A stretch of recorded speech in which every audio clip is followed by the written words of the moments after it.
Our whole world changed on 9/11. Things will never be the same as they were from that day forward. 9/11, it was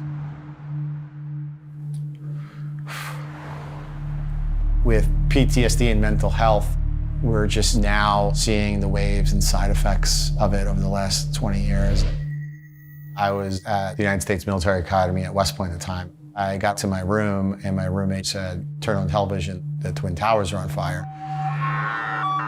My brother was on the 104th floor of the North Tower. I think what haunts me is the fact that he was scared. He was asthmatic. He was scared of heights. As the smoke was rising, I just picture him being scared, and I couldn't do anything for him.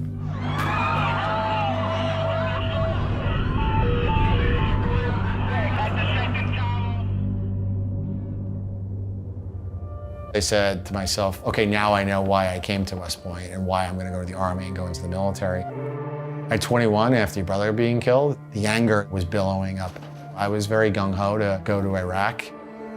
I thought, and this is going to sound crazy, but war would be therapeutic. And then going there and realizing war is hell, particularly as you start losing soldiers that you deploy with. The narrative of Joe Quinn, brother killed in 9/11, and he goes to Iraq and he gets the bastards, it just wasn't the case. I got back from my first tour in Iraq. I struggled coming home, and I think a lot of people struggle coming home. That's when I met General Graham. When I got selected to be a one-star general, I was offered the opportunity to have an aide de camp. So I interviewed several officers. The last one I interviewed was Joe Quinn. Joe took it on and just never faltered. By 90 days in, someone else said, you know, it's really a great thing that, you know, you selected Joe to be your aide with his story and about his brother and everything. What are you talking about? So I talked to Joe about it. And he said, why didn't you tell me, you know? And I said, like, you know, nobody wants to hear about my dead brother. I said, Joe, I do. I want you to know about Jeff and Kevin Graham. I told Joe, Kevin died in June of 2003 and Jeffrey in February 2004. Kevin was a senior RTC cadet.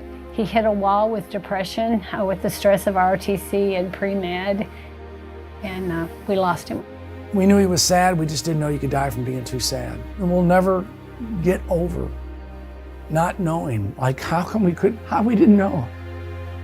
We didn't know. Kevin always wanted to be a doctor, and he wanted to be part of the healing side. And our son Jeff had been kind of GI Jeff, and Jeffrey was going to deploy to go to Iraq.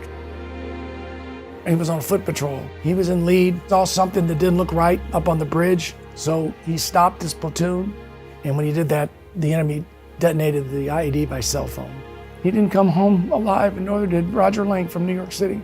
They both were killed in the explosion. The rest of those men made it home. He loved his platoon, and he was doing everything he could to keep them safe.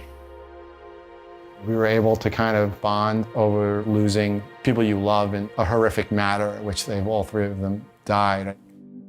And then Carol talked to Joe and said, here's Melanie's phone number. I was the general's aide, and she was the general's daughter.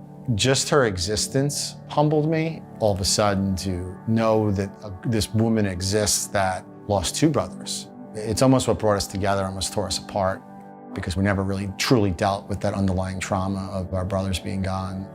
Melanie and I did get help. It was a long process, but that's the way out. It went from this experience of, you know, Melanie and I got this help. Now, why can't everyone experience this? And trying to find as many veterans as possible that are not doing well physically, mentally, and you know, substance abuse issues, to get them the help that they need. I became the executive director of Headstrong, which provides direct therapy to veterans. You sign up within 24 hours, you're contacted, you see a psychiatrist. As I was retired from the Army, I wanted to continue to give back in some way. And then I got a call about a program called Vets4Warriors. Vets4Warriors is a 24/7 live peer support line. Veterans answer the phone live within 30 seconds. And we're here to help, whatever they need.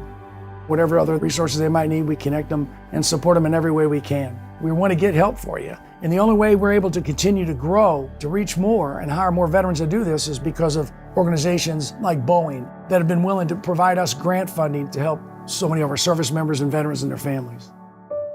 Looking back, there's a world where we don't make it. But thank God we chose the other path, because now we're married, we have 3 kids, and we couldn't be happier. You almost feel guilty about how happy we are, but if we didn't address those underlying traumas, we would never be where we are today. You know, there's a hole in my heart that'll always be there for the loss of our sons.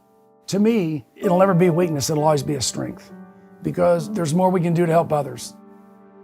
There are a lot of Kevins in this world that are struggling in silence, because I think part of it's the stigma. People didn't understand mental health. Now I think more and more, the more we continue to speak about it, the more research, more and more people understand this is real. I think as a society, we collectively have PTSD from 9/11, because we've all kind of experienced it, particularly around the big anniversary, like the 20th anniversary of 9/11. You're gonna start seeing the images over and over again. People are gonna need help more than ever. I've been really struggling with this personally, because it's not only kind of turning the page on the war and letting it go and letting 9/11 go, but really for me, it's finally letting my brother Jimmy go. And that's what fully needs to happen, so I could, fully be there for my kids. And that's the only thing I could tell veterans, is that whatever happens, you can make the decision to be all right with yourself and be there not only for yourself, but be there for your loved ones. I think it's time to start healing.